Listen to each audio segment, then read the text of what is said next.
Halo Tribuners, kita jumpa lagi di Bincang Tribunlombok.com bersama saya Laila Tuniam, jurnalis Tribunlombok.com. Hari ini kita kedatangan bintang tamu Ketua Ikatan Wanita Pengusaha Indonesia Nusa Tenggara Barat, Ibu Hajah Diah Bayi Ratu Ganevi. Kita akan membahas peran IWAPI ini untuk menggait pengusaha-pengusaha milenial di Nusa Tenggara Barat, dan kemudian kita akan membahas tips menyeimbangkan menjadi pengusaha kemudian membina rumah tangga.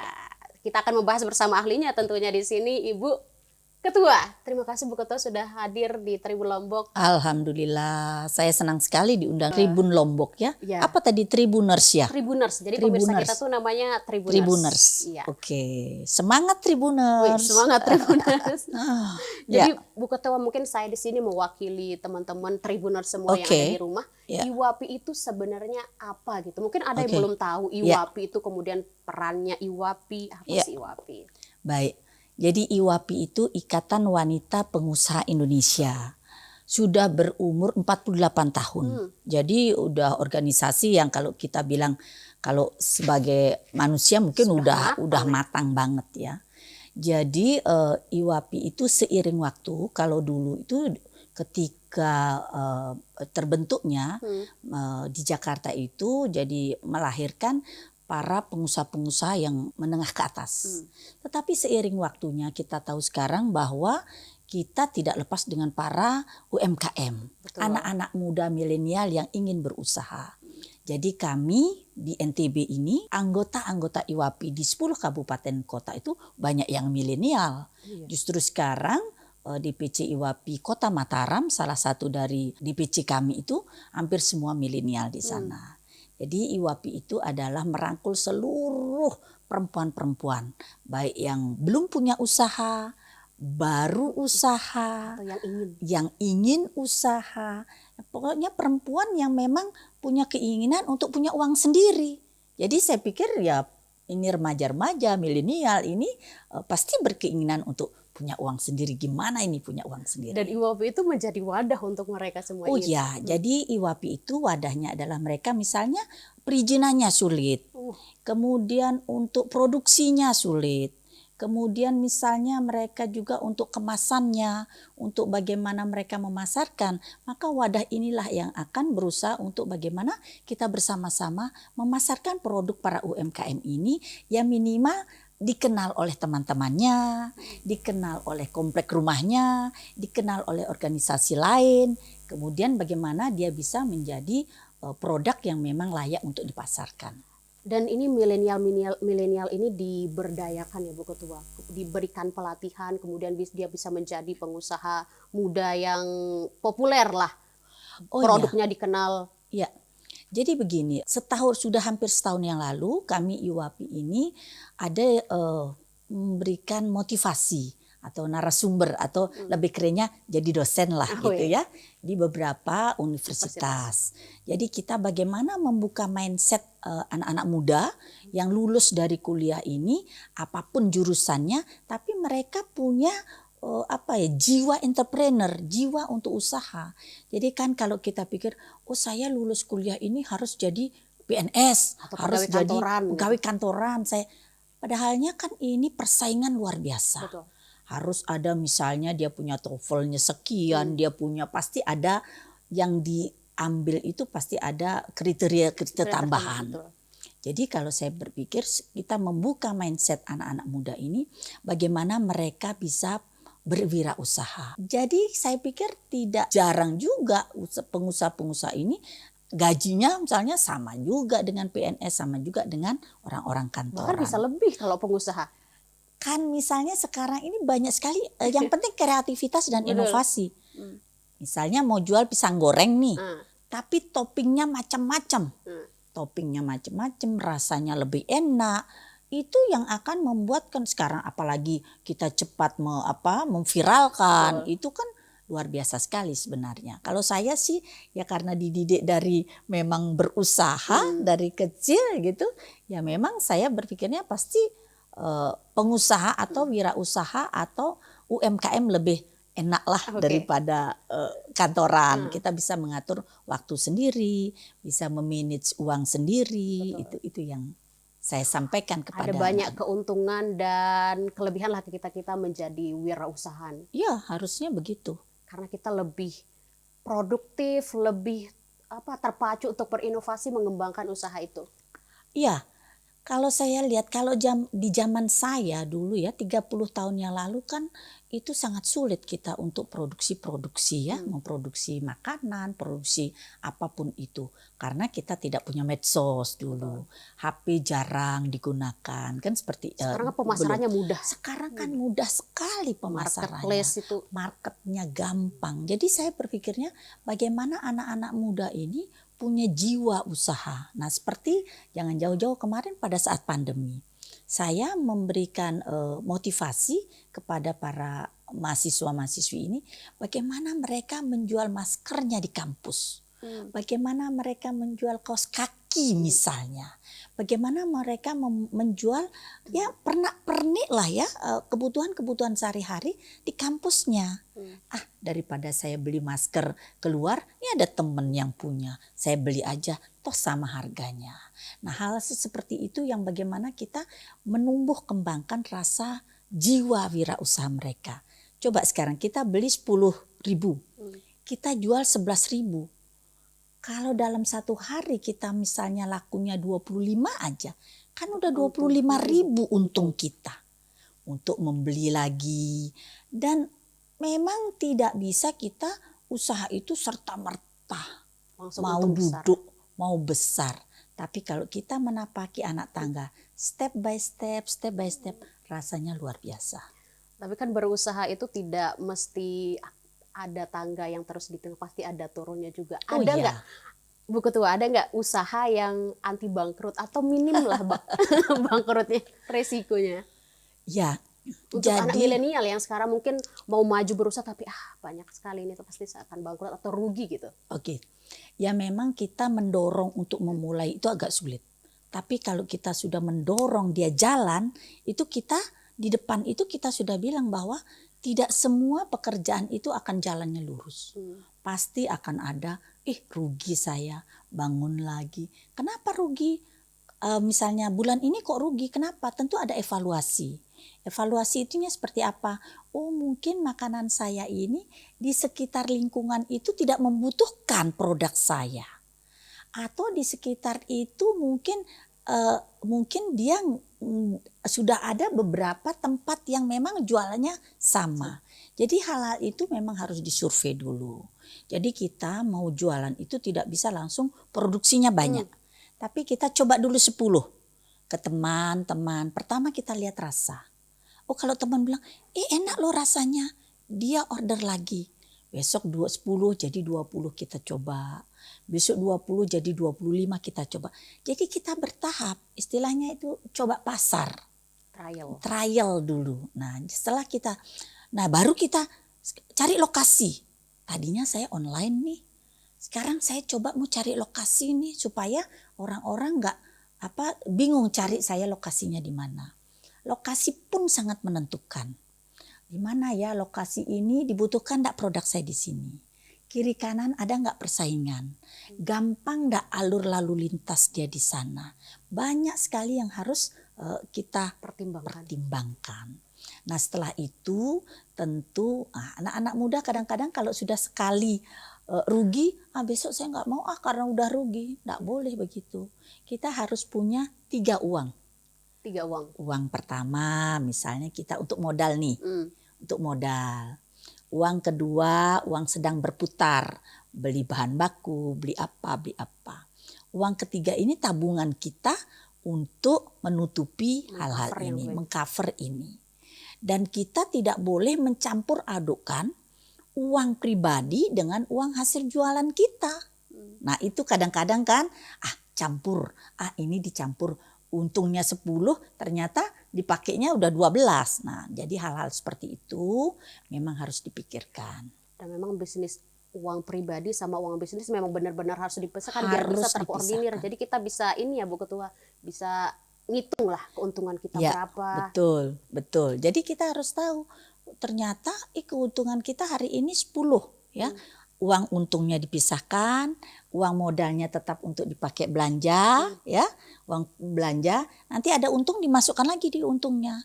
Nah, kemudian setelah untungnya besar, kita tanya nih, apa kita mau membesarkan ya?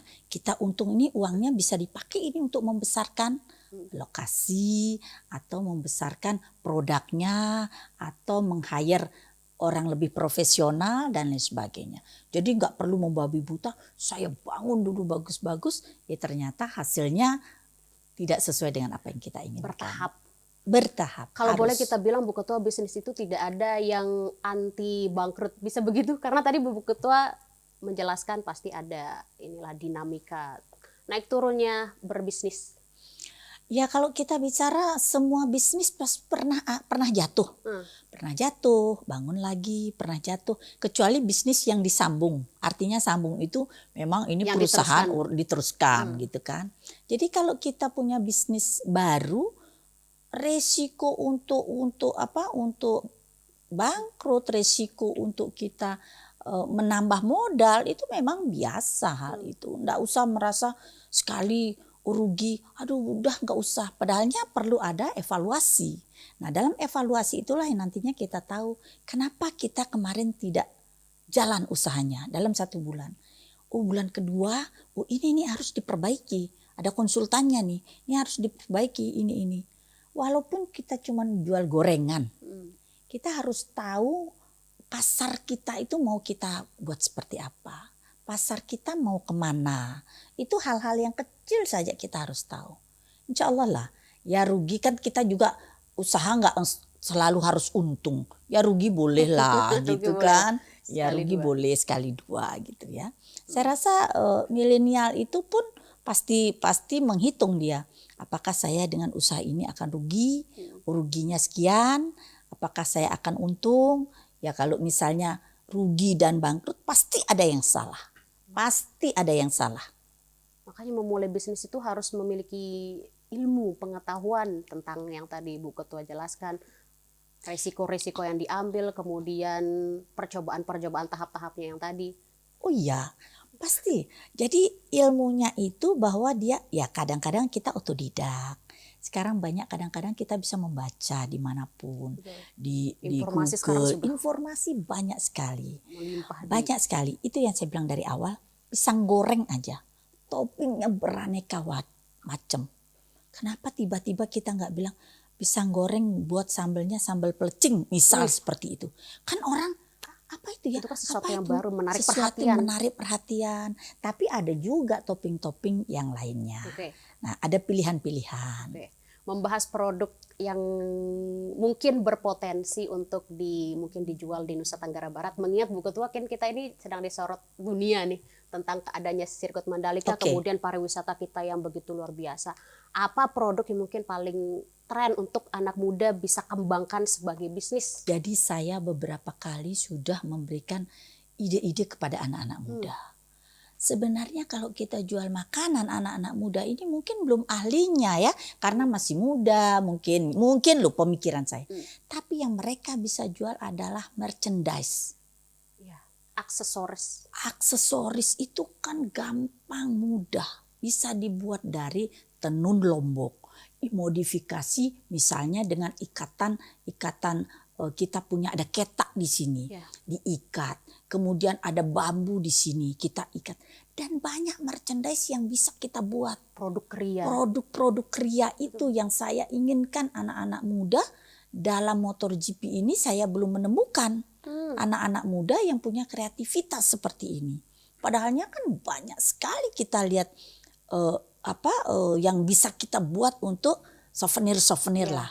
Murah tapi bagus, tapi mencerminkan Lombok. Kelokalan khas NTB kita. Mau dia tulisannya hanya L, ada kunci misalnya, ada gantungan kunci, ada gantungan kunci rumah dan segala macam. Itu sebenarnya banyak sekali produk-produk yang bisa dibuat. Kemudian yang kedua, kalau dia punya uang lebih, mungkin dia buat kaos. Tapi kaos itu jangan kaos yang monoton hanya blek ada gambar Mandalikanya. Tetapi ada kreativitas dia. Misalnya saja kaos putih, gambar Mandalika kecil, tapi sebelah kirinya beda dengan sebelah kanannya. Apa gitu. Ada tenun atau ada apalah. Jadi kreativitas dan inovasi-inovasi itulah yang harusnya anak-anak muda ini punya kreativitas. Dan ini peluang bagus karena belum banyak yang menyentuh ranah itu. Tapi seperti kata bilang belum ada. Belum ada. Dan itu potensi yang bagus. Potensi bagus. Ada mungkin 1-2. Beberapa waktu yang lalu saya coba lihat justru ada souvenir yang dari luar yang diakui dari Lombok. Karena apa saya lihatnya? Karena saya kebetulan seminggu yang lalu keluar daerah dan saya membeli itu untuk souvenir. Saya lihat, tapi boleh juga misalnya kita tidak ada waktu, kita tidak punya tenaga kerja, tidak punya SDM. Boleh misalnya souvenirnya dari luar, tetapi memodifikasi dari sini. Kreativitas, inovasinya. Oh saya belinya dari luar nih separuh atau seperempatnya.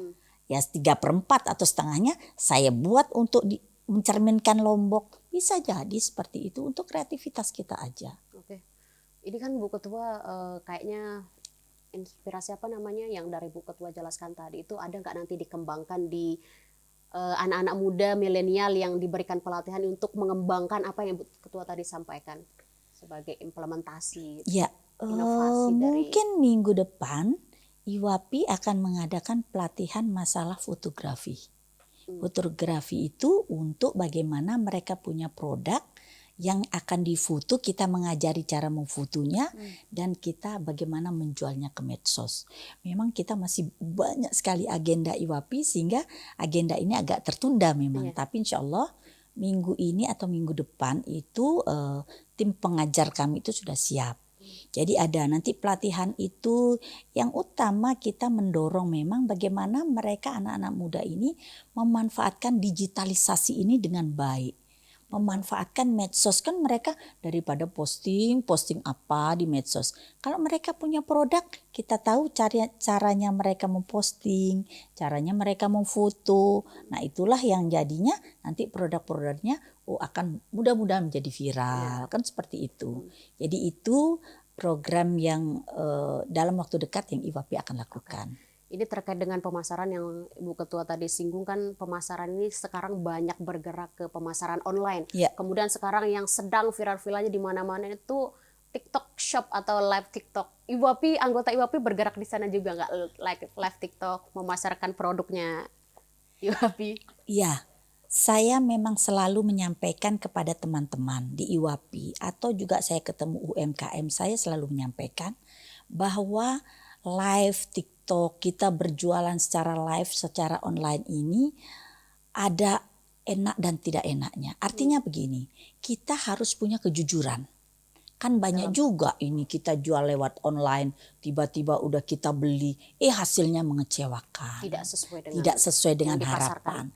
Jadi menurut saya dalam acara live jual live itu satu mereka harus kejujuran, kemudian mereka harus mempertahankan kualitas produknya. Jadi apa yang kita jualkan, apa yang kita sajikan dalam foto itu benar-benar sampai kepada konsumennya dengan baik, dengan apa yang kita harapkan. Karena ini juga menjadi nanti bisa tutup toko online-nya karena jangan beli lagi di sana karena nggak sesuai dengan kepercayaan, kejujuran itu. Nah, jadi saya memang bagus juga kalau kita memanfaatkan medsos secara online. Produk-produk yang kita sampaikan sampai ke tangan konsumen itu betul-betul yang dia harapkan. Oke. Bu Ketua, kan kita ini sebagai pengusaha muda misalnya. Ini kan ada sebuah ada sebuah hal yang berbeda yang harus kita jalankan. Misalnya kita menggebu-gebu menjadi pengusaha wanita muda, tetapi ini akan menjadikan kita superior mungkin Bu Ketua dan memiliki jiwa kepemimpinan yang lebih dari mungkin kita sudah punya suami itu seperti apa? Gimana tuh untuk menyeimbangkan dua peran ini sebagai pengusaha kemudian sebagai ibu rumah tangga? Iya. Jadi kalau itu sih saya mungkin sudah berusaha sudah mungkin hampir 35 tahun.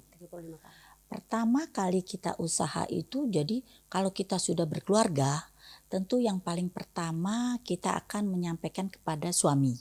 Izin dulu. Pak, saya mau jualan ini walaupun sederhana yang kita jual. Misalnya ya gorengan atau apalah yang sederhana, kue-kue basah lah. Tapi itu kita akan berpikir kalau misalnya usaha kita itu nanti akan maju seperti apa.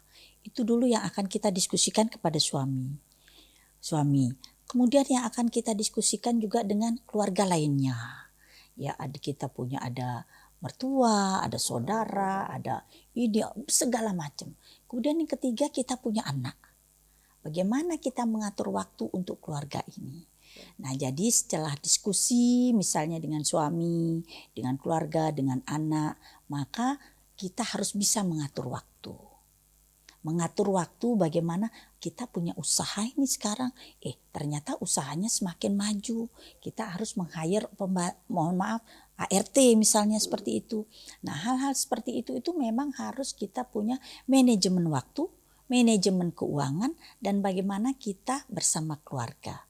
Jadi kita juga tidak bisa nantinya sudah sukses kita meninggalkan peran kita sebagai suami, istri, terus peran kepada anak-anak terbengkalai. Saya tidak menganjurkan itu, tetapi bagaimana mereka bisa beriring sejalan semua apa yang kita lakukan, apa yang kita kerjakan, ya itu kan semua ibadah. Dan yang terpenting selama 35 tahun lebih baik kita tangannya di atas daripada tangannya di bawah. Karena kan nanti mau nunggu beli apa-apa, nunggu suami nggak dulu, nunggu gajian dulu. Ada kepuasan, ada kebanggaan tersendiri kalau kita bisa membeli sesuatu, membantu ekonomi keluarga ini untuk lebih baik lagi. Jadi nggak usah lagi semua dibebankan kepada suami, tetapi kalau kita bisa membantu ekonomi keluarga ini ya ibadah juga. Karena kita tahu sekarang ini kan sekolah mahal, pendidikannya mahal, kemudian ya makanan, sembako segala macam. Kalau kita mengandalkan gaji suami aja misal seperti itu kan agak repot. Tapi bagaimana kita lebih wise untuk bersama-sama membesarkan keluarga ini dengan baik. Oke, Ibu Ketua, ini kan hasil riset saya sebelum Ibu Ketua hadir. Ibu Ketua dulu tuh jadi pedagang asongan, kemudian tiba-tiba bergerak ke politik, kemudian jadi pengusaha. Itu bukan yang memotivasi Ibu Ketua sekarang tetap berada di jalur motivasi ya, terhadap wirausaha di Nusa Tenggara Barat. Boleh diceritakan Bu Ketua dari awal itu kemudian sampai sekarang? Iya. Tapi tidak pakai nangis-nangis kan? Oh enggak. Berekspresi juga boleh begitu. Ya. Jadi saya tahun 86, saya masih ingat 86, itu Senggigi baru mulai akan berkembang. Senggigi. Ya. Jadi saya itu ya sekitar masih belum 30 lah ya tahun umur saya. Muda. Ya masih. Jadi saya melihat peluang. Jadi kita itu harus melihat peluang. Saya melihat peluang di sana itu banyak sekali. Wisatawan masih sedikit. Penjual souvenir juga masih sangat sedikit. Akhirnya saya mencoba, waktu itu memang uang itu ya karena saya baru memulai, ya uangnya pas-pasan. Yang bisa saya jual adalah saya pikir itu adalah souvenir. Jadi dapat dibayangkan anak saya alhamdulillah sekarang beliau sudah spesialis ya alhamdulillah itu baru umur 6 bulan. Jadi mobil saya itu saya jadikan tempat tidur sekalian, tempat buat susunya, buat segala macam. Ya di sana ya saya memang waktu itu souvenir kita itu masih banyak juga dari Bali. Souvenir kita ya. Jadi ada tempatnya kita ngambil dari sana. Satu-satunya kita nggak punya lapak, saya nggak punya tempat. Ya udah dibuka di pantai kita jual. Makan di sana sampai jam 5 sore saya balik pulang. Itu yang saya lakukan terus menerus. Berapa tahun Bu Ketua itu? Melewati hari. Melewati itu sudah. Nah setelah itu saya melihat peluang, kok banyak ya pembangunan hotel. Itu Sheraton belum dibangun, masih sangat panas. Masih sedikit sekali. Akhirnya saya lihat orang kan ada yang pemasok bata, batu, segala macam untuk hotel. Akhirnya pedagang asongan itu mulai meningkat menjadi pemasok batu, bata, pasir. Sudah pernah saya lakukan itu. Jadi itu naik tingkat sedikit, pemasok untuk hotel-hotel. Jadi saya dulu nggak ada telepon, dulu nggak ada gampang-gampang. Jadi truknya masuk, kita hitung sendiri, kita berpanas-panasan dan anak selalu saya bawa.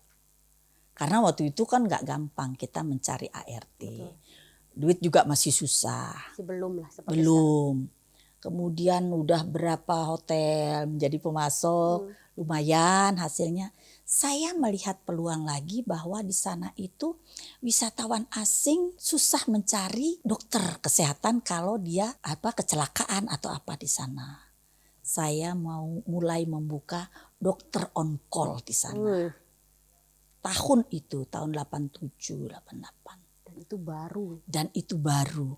Akhirnya saya punya uang menyewa sedikit space. Jadi saya tulis di sana dokter on call setiap seminggunya 3 kali. Jamnya jam 2 siang sampai jam 4 sore. Jadi dokternya ada datang. Itu kalau nggak ada yang sakit juga nggak apa-apa. Tapi kita sudah menyediakan fasilitas itu. Jadi memang kita usaha itu tidak bisa langsung duduk di atas. Tapi kita step by step. Saya itu hampir pedagang asongan itu hampir 1-2 tahun lah saya di sana. Masih rindang tapi Senggigi itu masih pohon-pohonnya bagus, masih enak sekali. Masih bisa gelar sambil bawa anak tidur. Aduh, di sana kalau inget-inget anak saya itu ya. Akhirnya kita lihat lagi potensinya. Buat juga di sana penukaran uang. Ya kecil-kecilan lah, kecil nuker-nukernya sambil sama-sama wisatawan. Nah, hal-hal itulah yang saya lakukan. Akhirnya saya saya lulus kuliah, akhirnya saya membuka lawyer khusus untuk orang asing di sana. Nah, setelah itu ya saya memang senang kerjanya di luar. Saya di luar ruangan nggak bisa. Akhirnya terjun ke politik. Nah, itu akhirnya di sanalah saya mengetahui bahwa perjalanan hidup kita itu tidak pernah ada orang tahu. Kita hanya menjalani, kita berbaik-baik saja. Positive thinking terhadap orang. Kita jualan juga jujur. Kita juga menjalani hidup ini tidak perlu iri, dengki, fitnah segala macam lah ya. Tapi itu manusiawi. Tetapi kita bagaimana meminimalisir hal-hal itu. Saya berada di sini sekarang itu dari pengalaman yang step by step yang luar biasa. Dari awal. Dari yang tidak punya uang, kita usaha dari nol sama sekali, kita tidak punya usaha. Nah, itulah sehingga angin kencang pun kita tetap berada di sana karena kita sudah melewati tahapan-tahapan ini. Saya lihat Ibu Ketua cerita tadi tuh mengenang masa lalu tuh ada ekspresi yang nostalgia tapi ada berkaca-kaca.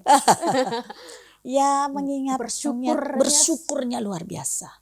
Bersyukurnya luar biasa sehingga alhamdulillah saya mengajarkan kepada keluarga saya bahwa tidak melulu kita itu harus untung. Nah, saya bilang sama anak saya bahwa bagaimanapun juga kita harus membantu. Usaha apapun tidak 100% kita keuntungan untuk kita. Tapi ada orang lain, ada rezeki orang lain melalui tangan kita. Nah, itu jadi saya nggak pernah merasa, kalaupun nggak punya uang, Tuhan pasti tahu tuh. Gitu.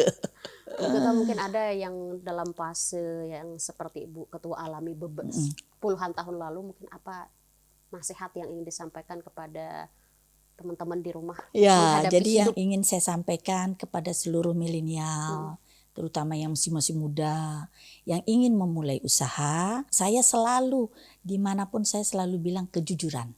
Satu, itu. Jadi memulai usaha juga tidak boleh patah semangat. Hal yang jatuh bangun itu hal biasa. Kita tidak pernah tahu perjalanan hidup kita dicaci, dimaki orang, dicemooh orang, tidak perlu khawatir. Karena kita berjalan di dalam jalan yang benar gitu ya. Jadi ketika kita memulai usaha, kita niatkan usaha itu. Usaha untuk keluarga saya. Usaha misalnya untuk membantu orang. Misal ada niat kita.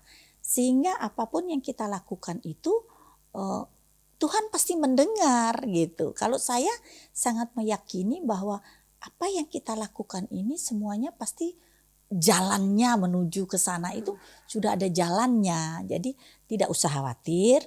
Jadi kalau ingin berusaha yang baik, berusaha yang benar, kemudian kita harus bersosialisasi, kita harus banyak belajar, dan kita harus tetap semangat bahwa kita mampu melakukan hal yang terbaik untuk kesuksesan kita. Oke. Ini mungkin pertanyaan terakhir Bu Ketua sebelum kita tutup bincang kita hari ini. Bu Ketua ini sekarang Tribunus, kalau Tribunus tahu, sedang mencalonkan diri menjadi calon anggota legislatif DPR RI Dapil NTB 2. Ya. Sebenarnya Bu Ketua dengan Ibu Ketua menjadi ketua IWAPI, kemudian menjadi senator dua periode, sebenarnya pencapaian apa yang ingin Bu Ketua capai untuk terus berulang kali terjun di politik? Apakah ini langkah Bu Ketua untuk mengembangkan usaha? Gimana Ya. Bu Ketua? Jadi saya itu semuanya mengalir. Ketika 2 periode saya di DPD RI, saya tidak pernah tahu akan pencapaian yang luar biasa di sana. Tetapi saya ini memang orangnya yang sudah terbiasa dengan keadaan yang biasa saja. Jadi mungkin kalau di DPD RI saya mau dalam tanda kutip memperkaya diri sendiri, mungkin sudah ya. Tapi saya merasakan bahwa pencapaian itu tinggi, tapi saya berada tetap di dalam posisi yang stabil. Artinya semua itu kita harus berbagi. Semua itu harus mendengarkan. Kita mampu mendengarkan dan merealisasikan. Jadi saya pikir dalam kapasitas saya di PDRI kemarin, capaian-capaian itu sudah saya lakukan pada saat gempa ya. Semua sudah saya lakukan untuk itu. Dan terus terang saja dalam pencapaian di DPD RI, penambahan kekayaan saya nggak ada. 2 periode loh Bu Ketua. 2 periode. Dari Saya 2000. pun heran, loh kemana ya? Ternyata setelah kita, ternyata saya ini udahlah. Tapi nggak pernah menyesali bahwa kita harus berbagi. Nah untuk kedepannya ini, ya mudah-mudahan juga apa yang saya harapkan ya tidak perlu saya sampaikan di sini. Tetapi harapan saya adalah saya akan berada bersama masyarakat. Saya akan berada di mana yang dibutuhkan, dan insya Allah apabila saya memang terpilih, saya akan berada di tempat yang memang Allah berikan di sana, tetapi untuk berbagi kepada seluruh masyarakat. Oke, itu saja. Mohon dukungannya. Oke Bu Ketua, terima kasih. Siap. Ini akhir dari pertanyaan bincang kita hari ini. Siap, terima Nanti kita akan kasih. berbincang lagi, datang lagi Baik. ke studio Siap, tribunlombok.com Bu Ketua. Kita akan membahas mungkin sesuatu yang berbeda. Baik. Oke, kita pamit undur diri. Saya Lailatul Niam, jurnalis tribunlombok.com, dan di sini Ketua Ikatan Wanita Pengusaha Indonesia Hajah Baik Diah Ratu Ganevi pamit undur diri. Sampai jumpa. Sampai jumpa. Sukses ya Mbak Laila. Keren terima kasih nih. banyak.